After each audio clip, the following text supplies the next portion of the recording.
Hola a todos y a todas, yo soy Noelia Alonso, soy residente de segundo año de matrona aquí en el Hospital Joan 23.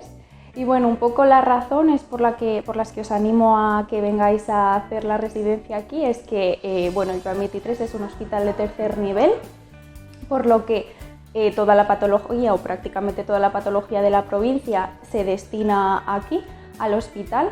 Así que respecto al manejo y acompañamiento del trabajo de parto de una mujer de alto riesgo, vais a salir muy bien formados. Por otra parte, también en atención primaria, las matronas aquí en Cataluña tienen muchísima competencia y autonomía a la hora de, respecto a la obstetricia y también a la ginecología, o sea que también saldréis muy seguros de estar en una consulta de matrona para cuando terminéis.